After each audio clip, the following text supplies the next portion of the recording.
Hi everyone, and welcome to another episode of Black British Parent Podcast. And today we have an amazing guest, Selena Carty. Thank you so much for joining us today. You're very, very welcome. And please, for those of us who don't know who you are, can you tell us about yourself and who you are and what you do?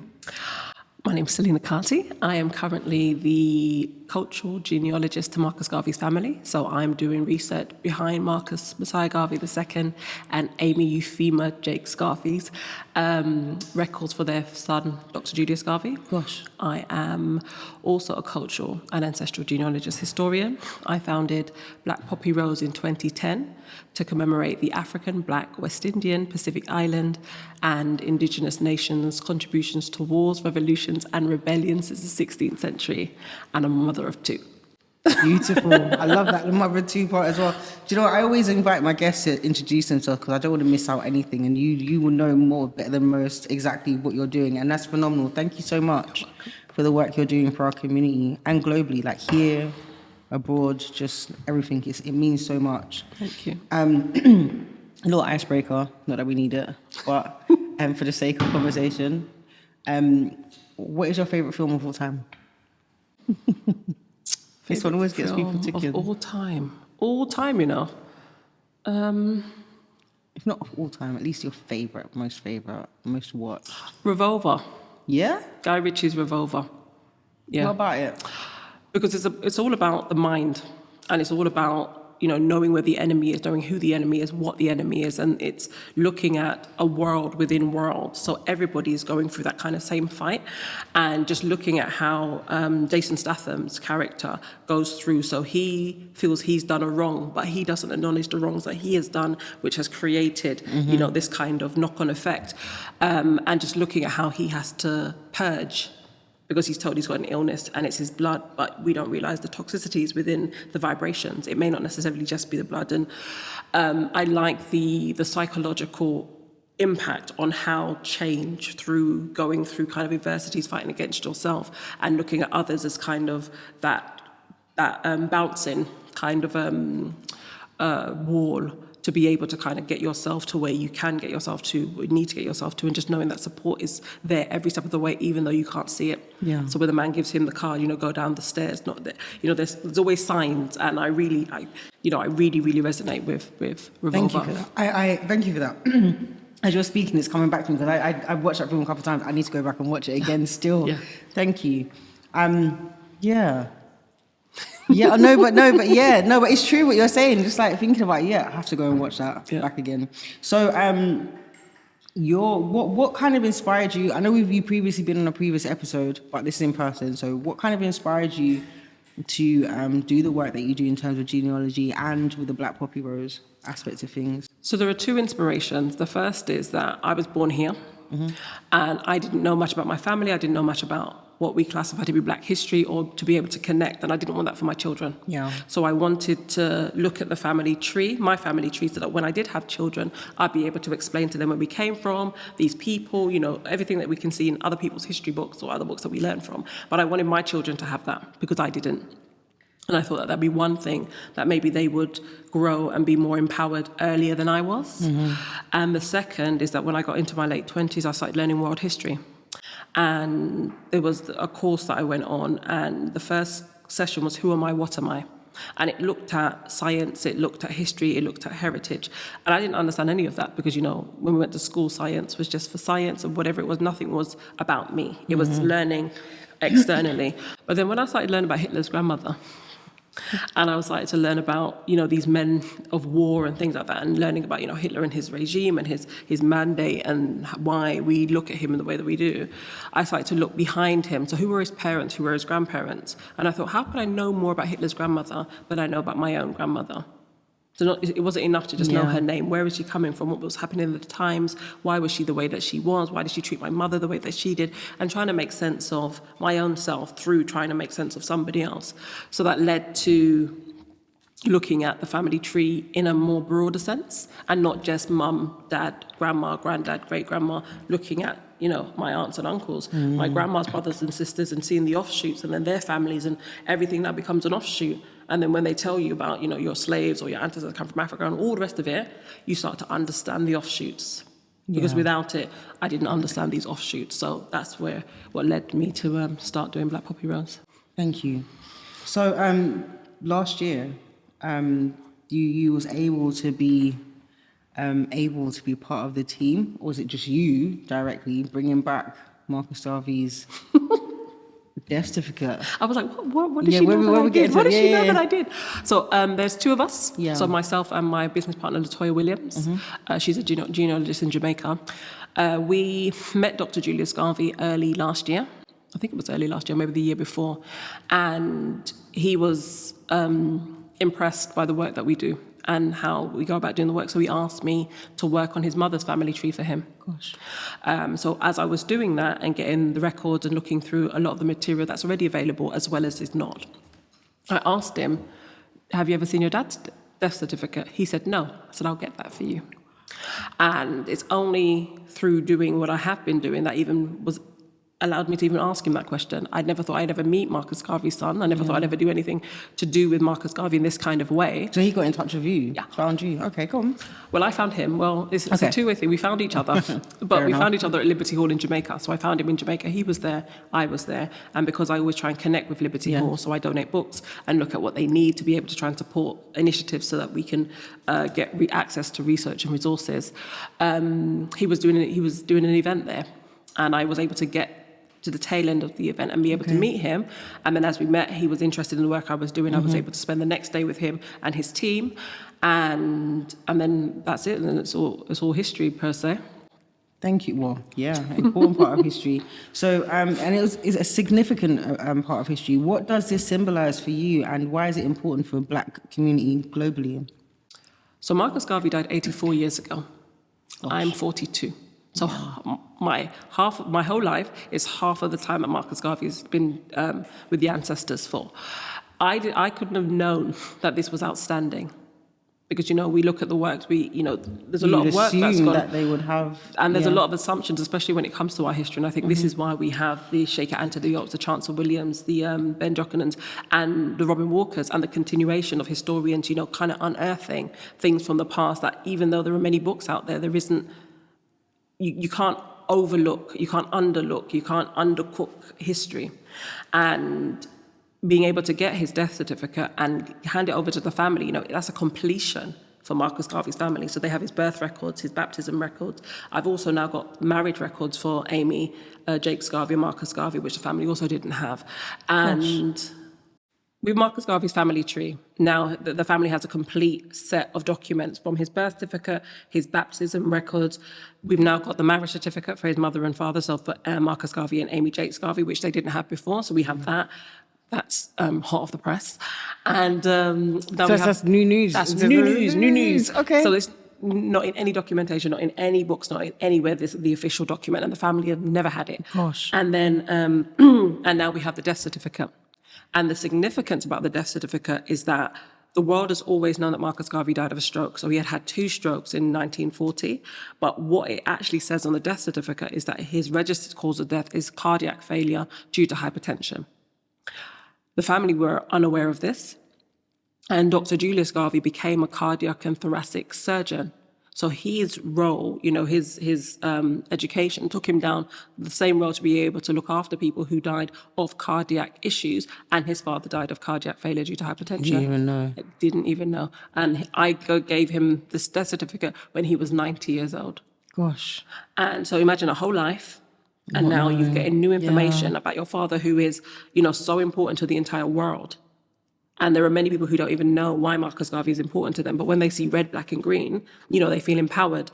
And being able to be a part of this, is empowering for me. And I feel, very, very, very privileged to be able to contribute something like this to not only the Black community, but to the world of people who understand the importance of preservation of ideals and of self-identity. And when you look at the tenets and the philosophies and opinions of Marcus Garvey, it's very much around self-reliance. It's about confidence and building in a world that is continuously building. And when we look at the measures and the markers, we can take some away, but we shouldn't be taking away everything, because we live in different times. And when you're trying to govern a people with so many different, diverse and multifaceted experiences, it's difficult to try and create a one-size-fits-all. There is, a general practice that we can look at, but we have to look at our areas, our region, our classes, whatever it is that we are attemptively marginalized within this time to be able to adopt some of these practices. But with Marcus Garvey's family now, my big push is to get families to start looking at their own families. And if we can do this for, our first national hero of Jamaica and the world's national hero, then how are we doing that inside our own homes? Let's start those steps with us. Then let's start looking at the practices of people that we revere. Because it's not only Marcus Garvey we revere, but then his work, Emancipate Yourself from Mental Slavery, None But Ourselves Can Free Our Mind. Bob Marley was inspired by, the Rastafarian movement is inspired by, Martin Luther King is inspired by, Nelson Mandela. Everybody's inspired by in some way. And it's that inspiration that creates that walking in your purpose and finding your truth. But we're missing those just basic components in our homes to be able to validate some of the places that we've been or the things that we are doing to be able to access a lot of that information that might help us in the present. I don't know if you can answer this question, but why is it taking so long for the family to get the death certificate? So, if you're not there at the death, then somebody else is responsible for doing that. Because the death certificate was here in the UK, no? Yeah, because that's where he died. So wherever you die, that's where the death certificate is registered. So you get a certified copy. So there is never an original of anything when it comes to that. There is a registry, and then you get a certified copy of that registration of the person who has now left the planet, the world, where we are at the moment. But there was no one here. And Marcus Garvey's sons were almost seven, and almost 10. Yes, because Marcus Garvey III was born in 1930, and Julius was born in 1933, and their dad died in 1940. So they were boys. Mm-hmm. And they had never seen a birth certificate or death certificate for anybody in their family, let alone know about the marriage certificate, which has just come.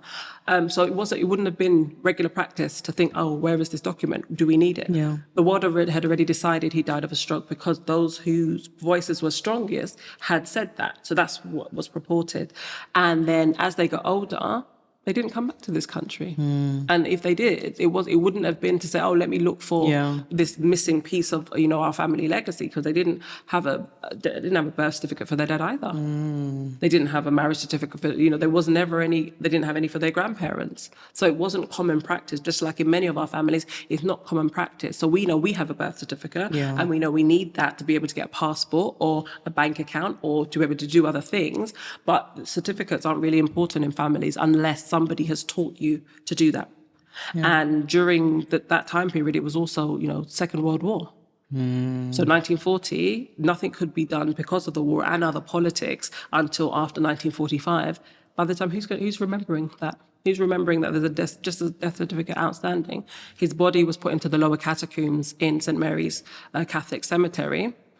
In preparation for if it was ever to be reinterned back to Jamaica. And that then took another 24 years because his body was reinterned in 1964. So, who benefits from saying what they said he died of opposed to what he actually died of? Well, I don't think it's about benefit. I think it's about... confusion, sorry. Definitely that. And, it was George Padmore that had got a piece in the paper, got, a good little editorial piece that said that he died of a stroke. And then when that went worldwide, people started to interact with that information. And you can't take back press. The one thing that we know is that you can't take back press. So people would have heard that and then they would have either put it somewhere or done something about that. But then when the additional press that came out after said, he's actually still alive, there wasn't enough time because he died sooner after that. And I think it's just about the confusion of the time and the upsets, because Marcus Garvey was upsetting a lot of people worldwide because he was talking about Haile Selassie, he was talking about Nelson Mandela, he was talking about Paul Robeson, he was talking about other leaders, not Nelson Mandela, he was talking about Paul Robeson and Haile Selassie, which was upsetting people within the Black communities and around the world. So it was his silence because of him becoming unwell that led to them to be able to have so much to say and have so much confidence, I guess, to be able to start putting this kind of information out.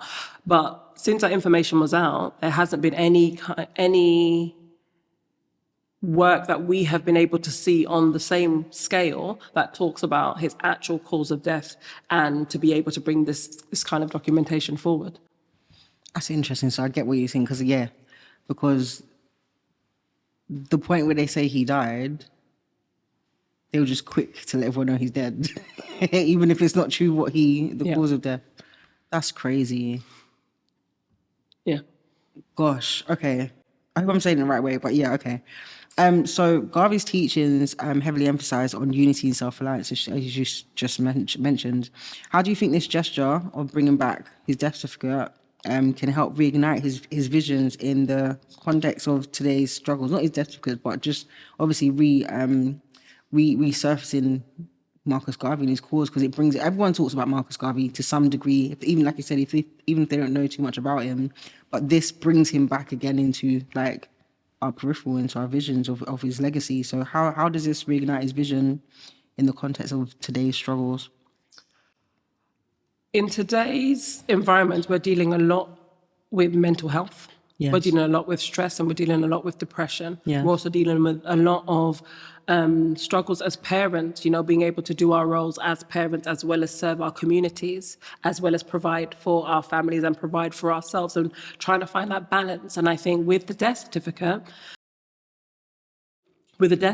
when we're talking about the impact of hypertension, because that's heavily, you're heavily stressed, that's your nervous system and that's your blood.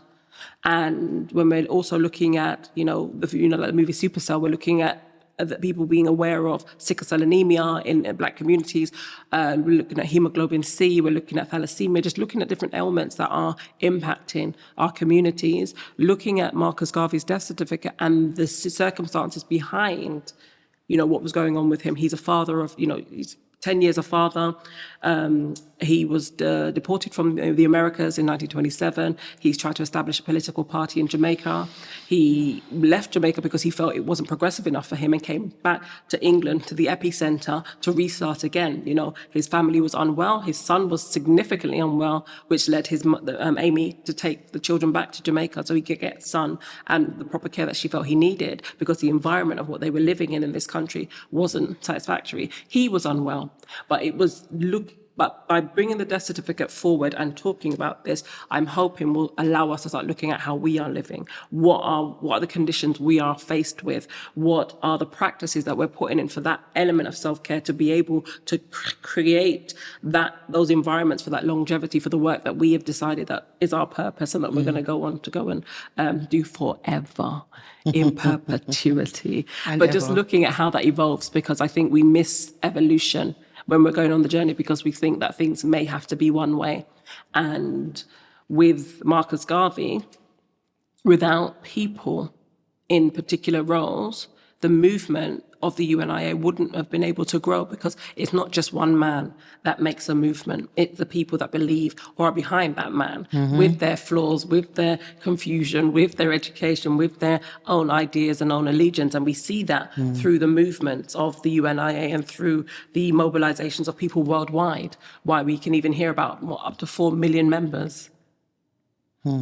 And looking at where they were positioned in North, South America and the West Indies, in Europe, in Africa, and even in Oceania, and just looking at the reach of somebody's ideas. But it takes people to manage and move your ideas around. And that also impacts whether or not what you're doing is successful, or whether or not what you're doing is going to be unsuccessful. Yeah. Like we see this notion, this idea that history repeats itself. Why'd you laugh? Why'd you do that? Nothing repeats itself. Nothing doesn't. Okay. And just because the sun me. comes up and comes down, it's not repeating itself. It's a cycle. Yeah. It's not the same cycle. Every day isn't the same day. I'm not sure how it happened, but every generation does things in a different way. We all do things in different ways, but history doesn't repeat itself. We just follow patterns that create situations that look like something of the past. Yeah. But we're all living this life for the first time, whatever we believe in. This is our first time as this person, this being, going through this experience. And yes, we can take a lot of similarities from what happened in yesteryear today, but it's not the same thing. I like that. Thank you for clearing that up. And yeah. Okay, so let me revamp this question. Like, with that being said, can you like share some of the parallels that you see between the challenges faced by Black communities historically and those we face today? Education. Okay. So when we look at the term education, we look at a state education and we look at a rural education. So, you know, and then there's the walls between homeschooling and school, school building schooling. You're always educated at home. Whether or not you call it home again, that's none of that matters. You learn through looking at your parents, you learn looking at your siblings, anybody who comes into the door, you look at how people dress, you look at how people cook, you look at what type of food you eat, all of that's a lesson. You know, what time you wake up, how high your bath is, you know, there's so many different things that you've got to look at. It's all learning. Going into state environments is structured learning that was based on a model that was created back in the 1800s for factory workers. Factory workers. And when we've come to this country, so as much as in Britain, Great Britain is our home and things like that, most of us don't have ancestors that take us back to the 1800s in this country. And if we do, it is a white man or a white woman. Okay. So that's the first thing. So when we're looking at education and we're looking at how we bring that together, what we're learning is not the same thing that we were learning, that the generations before we were learning before. And, you know, the environments we have access to, the books that we have access to, and the connectiveness of the peoples that we're around. Because when we were growing up, we were around a lot of West Indians, we were around a lot of South Asians. We were not around as many Europeans. Sorry, especially when I was growing up in the 80s. But now we have much more communities that we're around. So we've also got access to much more cultures. Anime wasn't big until the 90s. Yeah. Now we are all impacted by Japan and China and it's got Korea. bigger now as well. Right. Yeah. We're all using chopsticks to eat. You know, we're going to, you know, we're eating in different environments. And, you know, when you eat different foods, it changes how you understand yourself and how you understand the world. We're traveling to different places. We're, you know, looking at things in a very, very different way. But we are holding on to an idea of how things were back in the civil rights movement. You know, that we're still holding on, we're pulling these things with us forward. So there are a lot of things that have no place here, but we make a space for them now. Even though we're evolving culturally, even though we're evolving every step of the way, you know, we're looking at people in different positions, we're looking at people who are making different movies, winning different awards, things like that. These are still going on. But it's not the same as when, was it Hattie McDaniels won the first Oscar back then for her role as a slave? And, you know, we're looking at when Halle Berry then won all of those years later, you know, when Whoopi Goldberg won. It's not the same thing. It's not the same environment. And then now when we're looking at more people of color winning. But some people might argue it is a similar environment. Yes, there's more of these, you know, more of our amazing, beautiful, talented, creative artists and creatives, I said that already, doing, you know, being more recognized and doing more. But I feel like there's still a narrative that they still try and push. So, you know, we don't necessarily have as much control and influence over it. It's still very much influenced by other. But they're not our arenas. So that's the first thing. So that's not changing. What is changing is what's changing is time. I hear you. It's time. We haven't seen. Let me see, where should I take? Well, let's go back to the 60s. We haven't seen 100. We're not in 2060 to see 100 years of what that moment in time has impacted. We're not there yet. And we've got still more time to be able to start assessing what has happened. But it's not been a long time. You know, all of this, and when we're looking at, you know, a lot of the cultures, we can look at America, but what's happening in England? And then what happens here, we then go back to other places and we keep going back to whatever time they're still dealing with that issue. What time are we dealing with in this country? What issues are we dealing with in England? Because the world is influenced by everybody else's culture. And then we bring it back here, but we don't have enough time to kind of understand what we're bringing, what we're looking at. And now we've got access to the internet. In your house, you're living a million cultures, and then your ideals, you're like, why aren't people doing this? How? Yeah. Nobody was ever trained how to develop communities and cultures unless you'd been in an environment where you saw that practice. We don't have that. Yeah. Every 5 years, something is changing. You know, we've run out 5G, there was 4G, there was 3G, there was 2G. Who gave us the time to be able to adjust to that? Nobody. Who gives us the time to adjust to all of these new devices, all of these new laws that change in our sleeps, all of these new mechanisms? During COVID, they locked off all types of roads. They said, you can't do this, you can't do that. How do we have the time to catch up with what's going on? But then we've got access to everything that's going on, all of the atrocities that's going on, all of these things. And it changes us as people, but we don't have the time. Therefore, our culture change, our ideals change, our outlooks change. Most people just want their children to be successful and get good educations, to be able to, they can get good jobs, to get paid good money. But nobody knows what good money is. Yeah, not anymore. And then you have environments where you're able to make good money on social media, but even though there's still a problem. And again, that's because there's a cultural, we're slow in understanding how to nurture the culture that's in the present, because we're very, very much stuck in the past.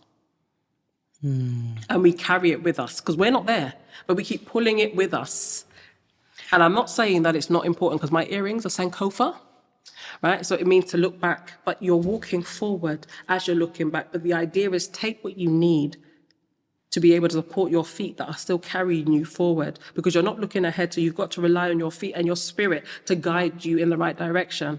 And I just think that we don't have enough time, or we're not making enough time, or I'm not sure how to phrase that, but whatever that measurement is, it's running out. That's right. Whatever that is. And because tomorrow, the day will be different, and we have another environment. Yeah, and it feels like just time is just shorter now. Like some holidays used to be so long, even for adults. They've actually shortened it. It feels like it's shorter now. Is it? Yeah, my daughter's schools, they're off for 5 weeks because now they get 2 weeks off in October and November.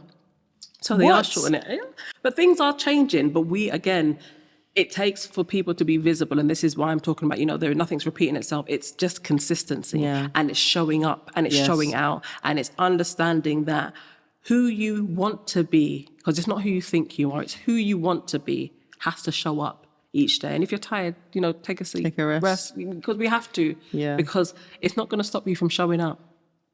And when you show up, it impacts anybody else who you're talking to, you're coming in contact with. It doesn't matter who they are. Just them seeing, be like, oh my goodness. That in itself changes, makes a rippling effect. And that's why I say it's not it's not repetitive. Because there has been so many people in the past that were like, oh my goodness, and Marcus Garvey is a significant one. But we're not doing what he did. We're taking from what he has done and we're using it. That's right. And we have to evolve it, because we are not him. Yeah. I am Selena, you are Debbie.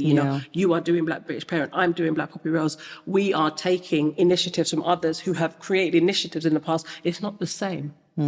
Because your spin is different, my spin is different, and how my spin then impacts somebody, how your spin impacts somebody, helps to evolve what we are going through. And that's why I don't believe that it's repetitive, because we all get the opportunity to show who we are based on what we understand. And the world makes that difficult, because it's like, are you sure? Well, somebody has to be sure, and it can't be you for me, it's got to be me for me, right? And if I'm not sure, I have to be able to verbalize that and not be afraid to be able to acknowledge it and you're standing that truth. I hear you. Thank you for that clarification, which, one of your points just kind of leads on to the next question. And how can we use these lessons from the past to navigate our current struggles more effectively? How we can navigate is to... So I'm an Aries, okay? So whoever does astrology or whatever it is, my star sign is Aries, all right? And what I understand, all right, what I understand as an Aries is that I literally, I look, I see, I assess, and I move. That's my nature. And I'm somebody who's trying to find sense out of nonsense. And I've decided that the world, so the earth and the world are two different things to me.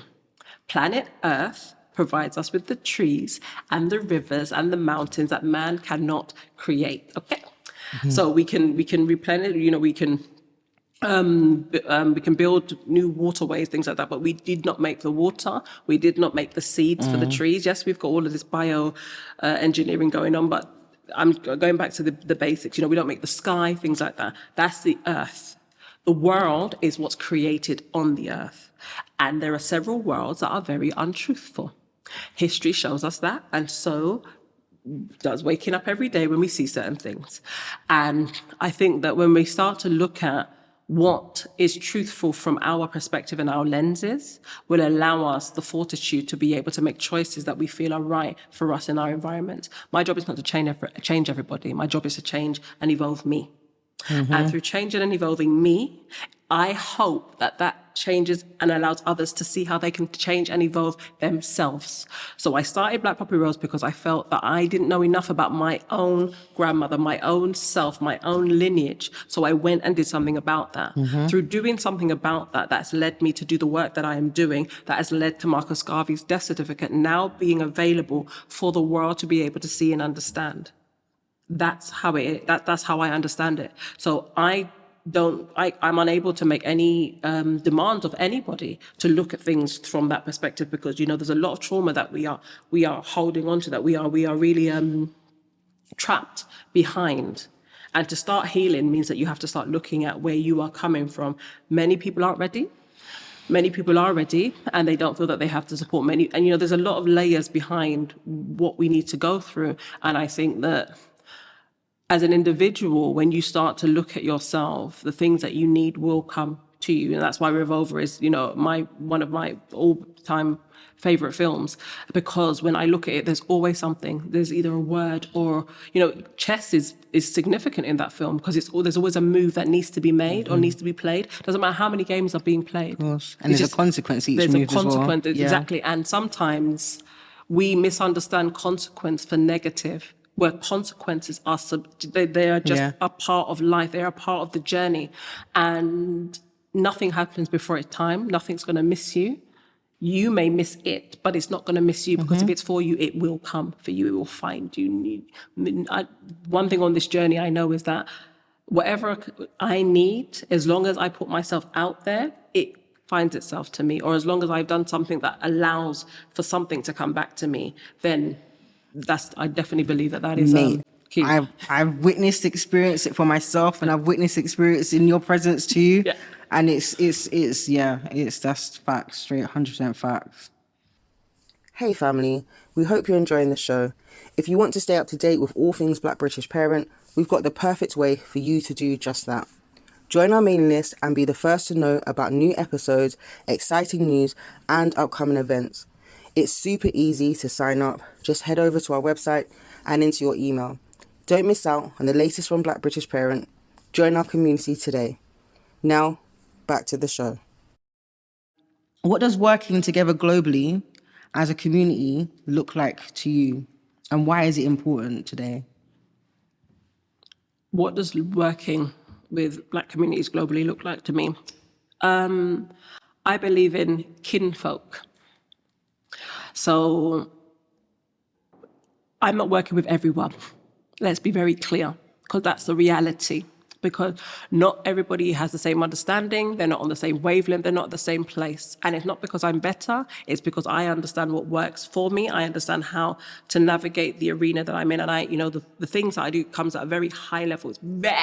It's a lot for many people who don't understand. So I try and find people who do understand, who are also doing things in the same kind of vibration I am, to the level that I am trying to look at. And I think alignment through understanding is how we work together globally, especially as a people. But then when you break down people, that's the next thing, because we all have ideas about what we think Black is. And I think once we take that away for ourselves, it will allow us to be able to navigate in the world better and not tell everybody else what Black should be for them. Yeah. And that's the strongest point I have. And this is why the Black Poppy Rose covers Africa, Black, West Indian, Caribbean, Pacific Island, and Indigenous, because there are some people you can't call Black. There's some people you can't call African. There's some people you can't call West Indian. How the world has been created, and the languages that we've been given to use to describe ourselves, doesn't have an affinity to everybody. So to be able to put everybody inside, or to give everybody a kind of platform to be able to come and share in a space where they feel like it might be for them. It might be for them. It might be for you. We talk about ancestry because that's for everyone. Yeah. And then with Black and then Poppy and Rose, Black is for the people, because Marcus Garvey gave us that in the Pan-African flag. Black was for the people. Because when he traveled the world, he saw that people who were Black or highly melanated were being disproportionately disrespected everywhere he went. And as a result, he created a universal Negro Improvement Association and African Communities League to be able to create a governance for that, mobility. And that's what inspired me when I started building the ideas around Black Poppy Rose. And then poppy, because everybody remembers the poppy for the wars throughout the British Empire. So whether or not you were in Nigeria, Jamaica, Canada, you saw a poppy. Your family had to give money for the poppy, but where were your family's stories? Yeah. And then the rose, because I grew up with Disney. We all do. And that's how it is. And in Beauty and the Beast, the Beast had a rose, and that rose he protected, but we would have never understood. Belle couldn't have understood because she just saw something beautiful. Her name is Belle, therefore she resonated with something, beauty, right? yeah. But she didn't understand because she's in somebody else's space. And I'm not gonna go into it because I can, because I live for this and I go into the themes behind a lot that's going on. There's a lot to unpack when it comes to Disney, but the rose was an amalgamation of so many different things in one. And watching the petals fall, we don't know what time frame there was, but it was like we're losing something that we don't know to protect, and we're protecting it, but we don't understand that just keeping it in a glass isn't protecting it, And the rose part was to remember the men, women, children who were left behind or who weren't in uniforms, because when we look at war, we only think of the service personnel. Of late, we didn't even remember the Royal Air Force. Yeah. The crabs in the barrel mentality is often something that often gets discussed within our community. Yeah, I hear that so much. And it's used so flippantly. Right. How do you think this mindset developed historically, and why does it still persist? Right. So it all depends on who's using the phrase, it's crabs in a barrel. That's the first thing, because everybody has assigned a meaning for themselves. And if they're not able to progress, and because they see other people are maybe challenging them or something like that, this comes out, it's flippant. Crabs in a barrel, to me, means that you are all in one place. And that's a barrel. You're all in one place. You're used to being all in one place. So if one crab tries to come out, oh my gosh, it's cold, come back. That's the first thing that comes to my mind. Where are you going? You are changing the temperature. You are changing the environment in here. Nobody had a group meeting and said, we were all ready for this. That's the first thing that comes to my mind. When it comes to being in environments that we do not control, and then we are offshooting ourselves to go and put ourselves in these positions because we've done the work. We should. We don't understand, those of us who don't do the work, that this is a normal part of evolution.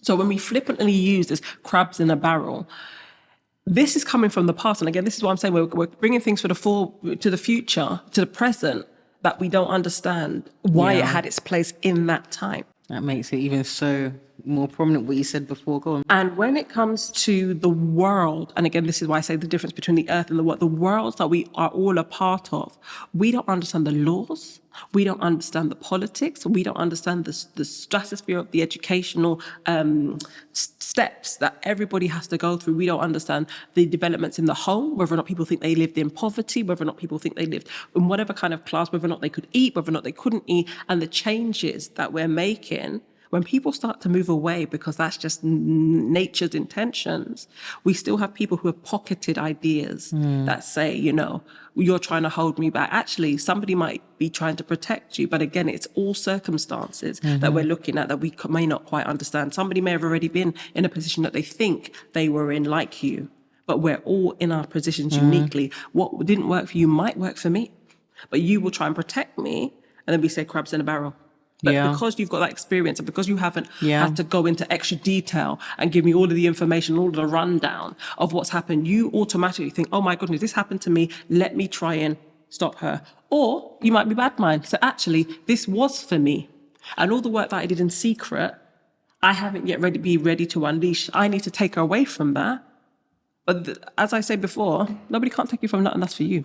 So if they are, it's whatever it is, it's either delayed or some sort of misunderstanding about where we're supposed to be. But if somebody's able to impact your journey because they've found a way to be able to do that, and that's their intention, they're going to do that. And this crabs in a barrel mentality, it works for all races of people. It's not just for black communities, but because we're not in other communities, we can only understand where we're coming from with what we classify to be ourselves. But again, we're not in every black community. We're not in every black environment. We just know the circumstances based on the sphere that we find ourselves in, while we can use these terms as we understand. But again, back in the day, we had so many phrases, so many terms. We're not evolving that.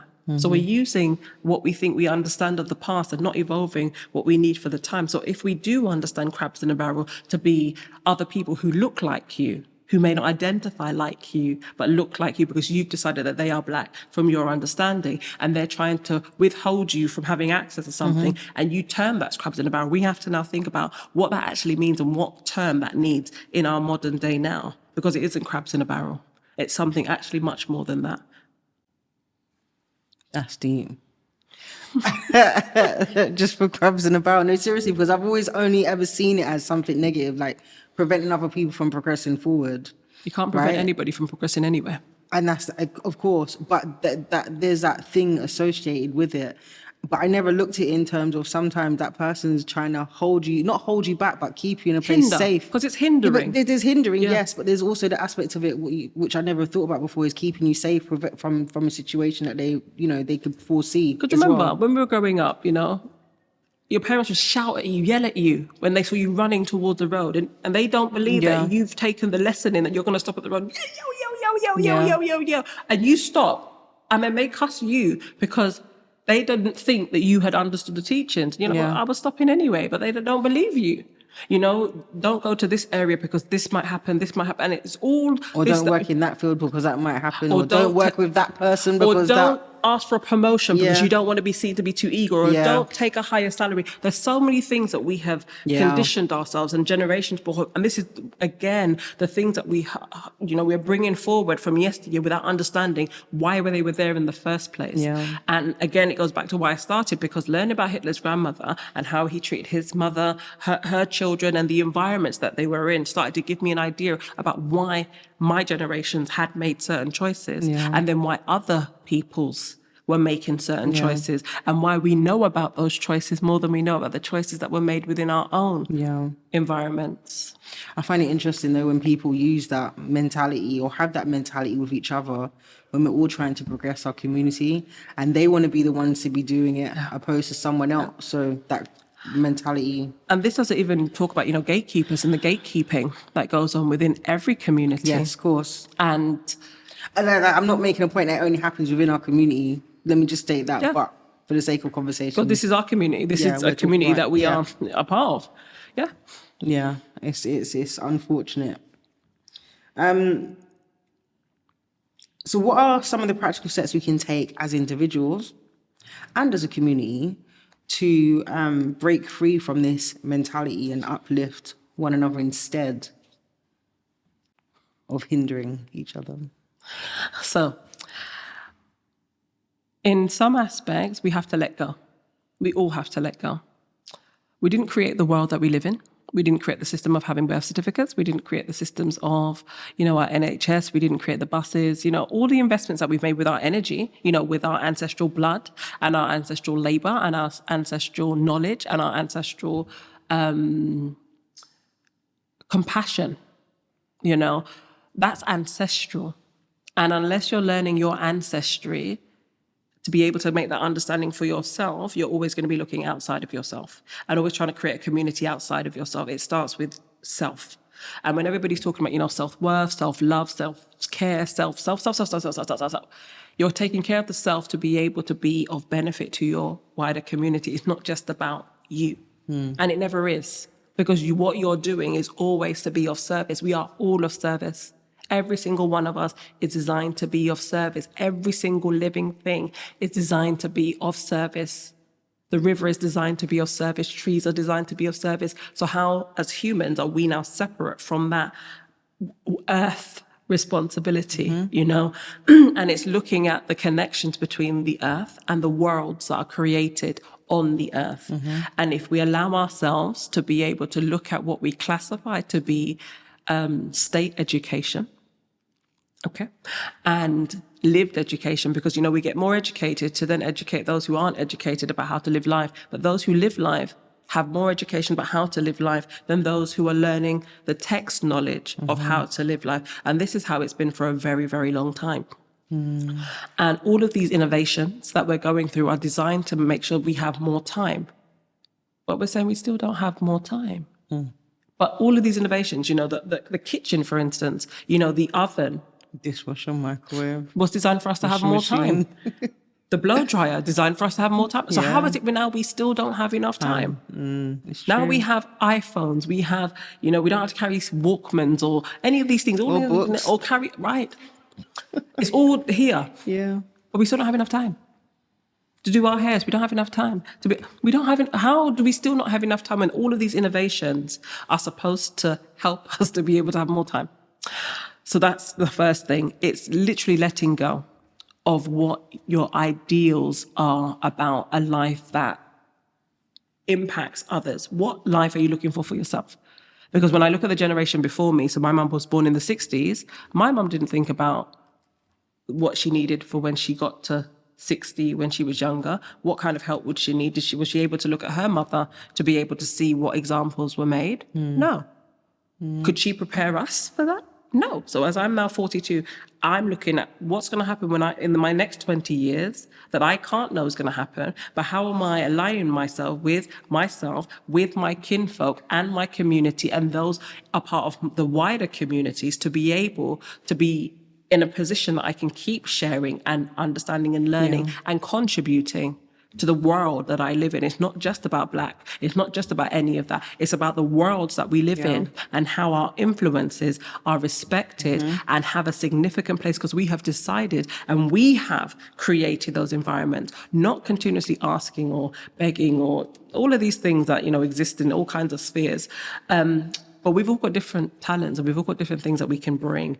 But it's very much about how we let go of an idea that we can see doesn't work in a world that is a lie, and how we look at the ongoing challenges that we face as human beings, whatever gender you classify yourself to be, whatever race you classify yourself, whatever age you are at from based on your birth certificate, has gifted you, because again, it's about that documentation to be able to show you how long you've been here and what you have seen on your journey, to be able to start making sense of what you want to continue to see and how you see some of these patterns that emerge in your life and in other people's lives, to be able to kind of work on what you want to protect.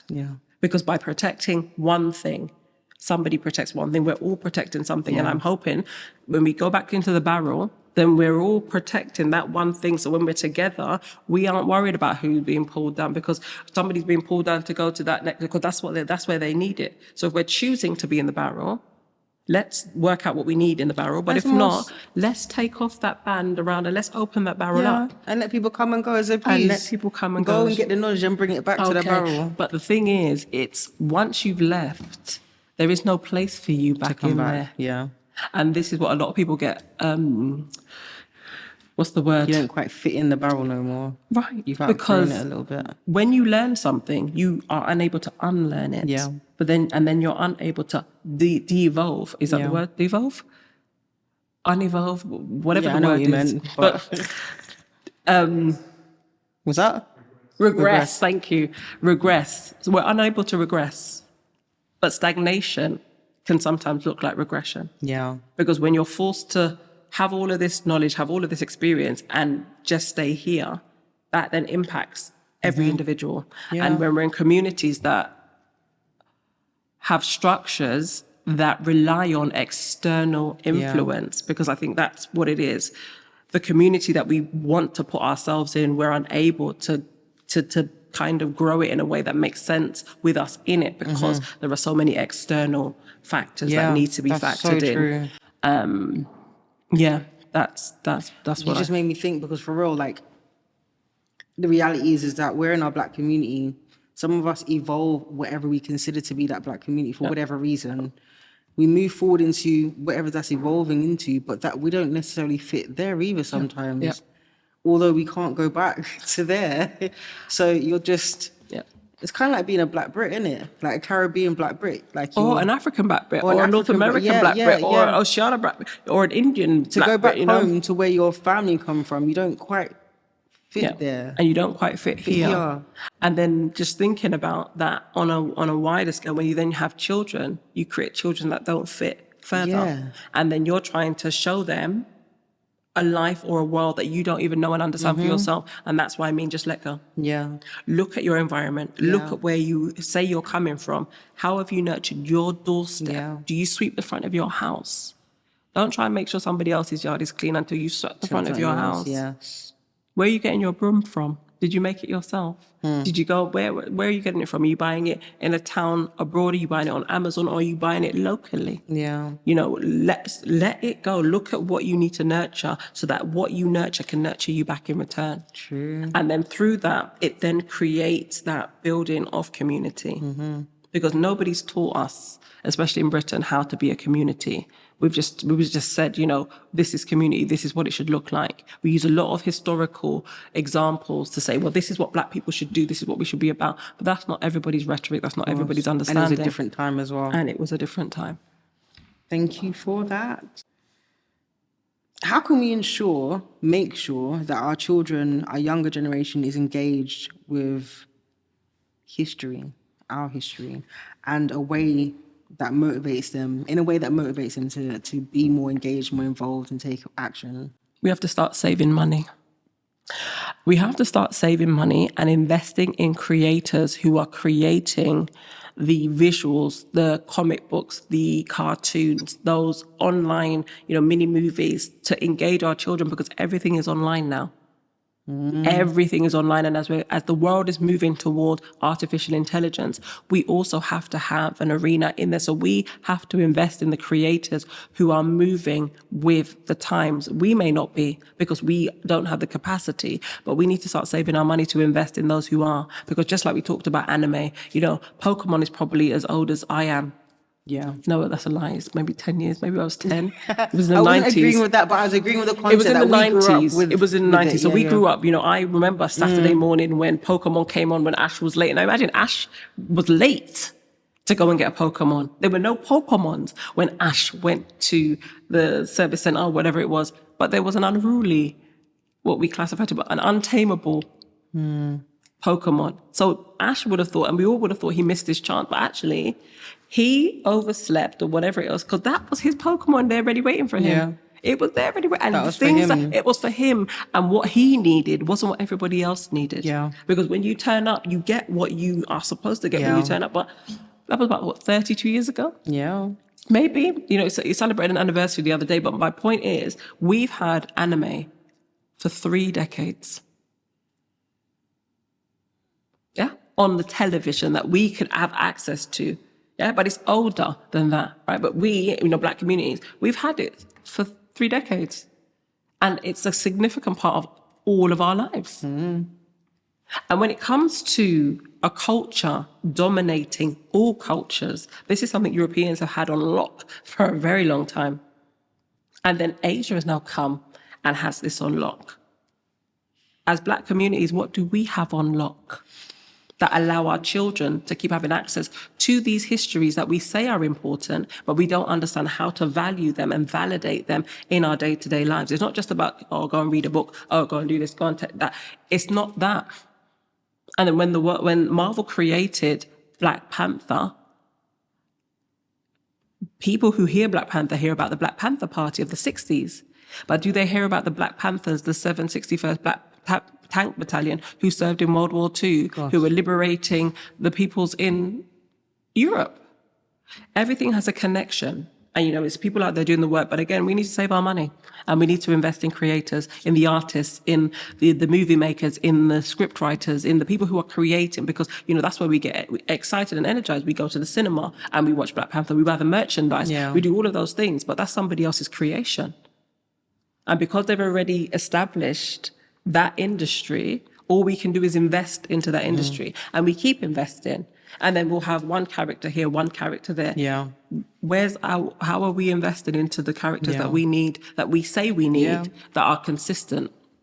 So we need to start saving our money and invest in creators. That's what I think we can be doing, even if it's £2 a month. You know, the same way we would save up to go and buy a car or a holiday or a pair of trainers, things like that. It's also looking at what we're saying we need for the future in that same with that same urgency or that same importance, and just knowing that that's what you're going to be doing for the rest of your life. You know, children, you invest for the rest of, well, I think you invest in children for the rest of your life, but yourself, you invest in for the rest of your life. What do you need around you to be able to have access to? It's all about investment. It's not just about funding. It's not just about somebody else paying. It's also about you investing into that as well. And it's being able to find that balance of being able to invest yourself, get investors, get funding, get sponsorship, you know, get it all. But it's all of those tenets that allow for that space to be built and that space to be sustainable. 100%. It's as you're saying that investing in children, I'm just thinking that that's pretty much what the core of life is about. Like, even as adults, we're constantly should be, or how we're, and I say should be loosely because I don't like saying anyone should do anything, but you know, the idea of constantly, like, we're even educating our children to then invest in their children. So it's this constant cycle of what should look like investing in our children, but sometimes we're not necessarily understanding that Well, fully. Whitney Houston sung in Greatest Love of All, you know, I believe the children are our future. Teach them well and let them lead the way. Show them all the beauty that they possess inside. Give them a sense of pride to make it easier. Let the children's laughter remind us how it used to be, you know. Music has always been able to, you know, help. And this is why I say invest in the creatives. We need doctors. We need pilots. We need people, you know, doing all kinds of things. But we also need people to understand that they bring a creative flair to everything that they do. And it's about nurturing that. And Creativity is in everything. Yeah. That's right. And sometimes we're like, no, you just must read your book. You must. But it's that creative element that allows us to even want to read that book, even want to write beautifully, even want to be able to work out that equation. You know, it's all of that that allows us to do that. So it's definitely about saving, because it's finance, well, investment, because sometimes it's the time you invest that allows you to be able to get the dividends of that finance if you don't have it, but you've been able to offset time, because I definitely believe in barter, but I definitely believe that saving your money also helps you to be able to do that, because it's that discipline that allows you to find others who have that same discipline. How do you think we can, I guess, mobilize across borders to tackle shared issues effectively across the diaspora? Borders. Well, Mr. Farquharson does United Borders.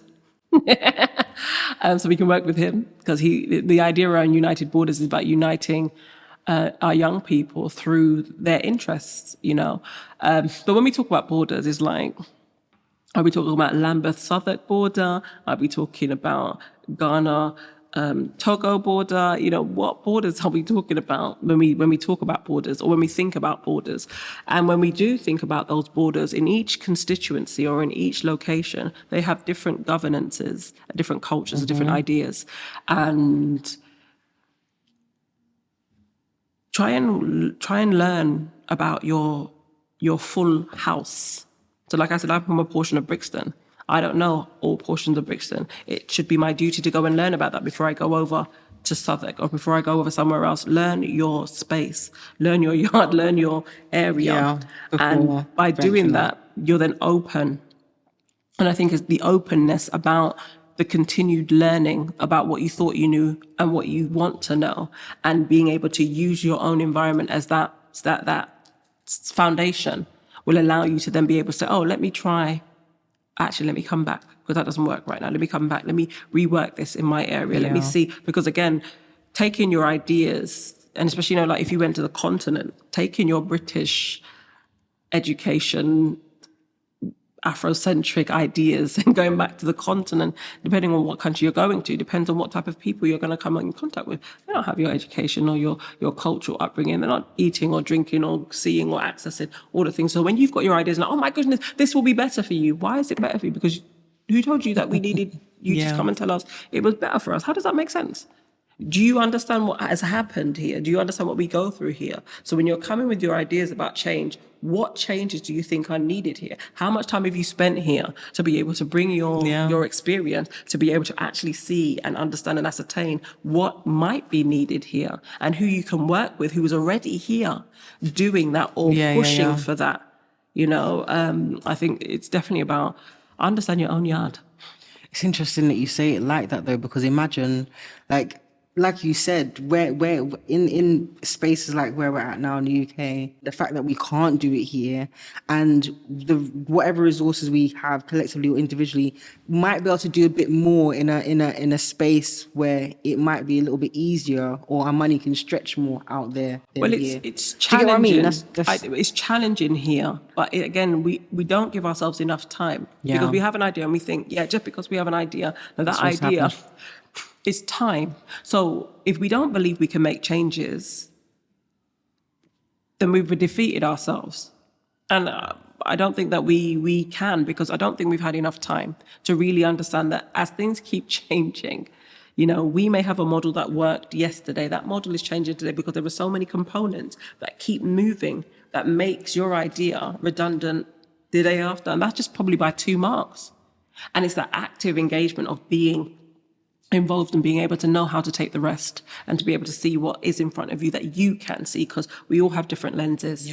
And it's, again, for me, finding that kinfolk of people who have that same type of energy, who are also invested in wanting to make these kind of developmental changes. But again, it's time. Anything that we see that is changing now has already been in the work for maybe over 50 years. So when we are now new coming into this conversation, we're like, we want to see change, we want to see this. That's been a conversation that's been ongoing, and it's only now that the components are moving in such a way that we are able to now see something that may look like some sort of change, but it takes a long, long, long, long time. Selena, sorry. It's always a pleasure to share space and time with you. Thank you so much for coming to nearer end. Please let our listeners know of any initiatives or projects you got coming up, if any at all. So if you'd like to know more, go to www.blackpoppyrose.org and www.selenacarty.com. So the work that I do as Selena Carty is available on my website, and then Black Poppy Rose. It will be on the Black Poppy Rose website and on all our social media platforms. Awesome. Thank you so much. And also, if you have a message, if you will, for Black British parents. Do I have a message for Black British parents?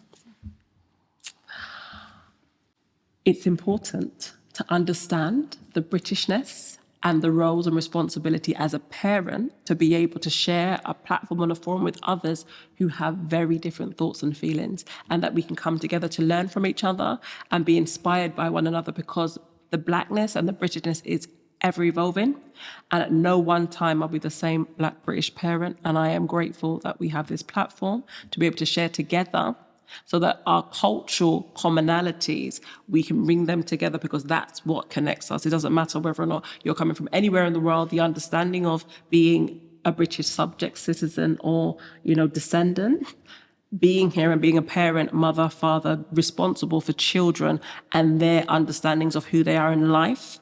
For us to be able to share that is very, very important for all of us, because many of us do feel like we're alone and we don't have, enough spaces to be able to offshoot some of the things that we find challenging in ourselves as people. Thank you so much, Selena. Until next time, hopefully you join us again. Yes. Brilliant. Guys, thank you so much for listening to this episode of Black British Parent Podcast. Take care, be safe. Until next time. Thank you.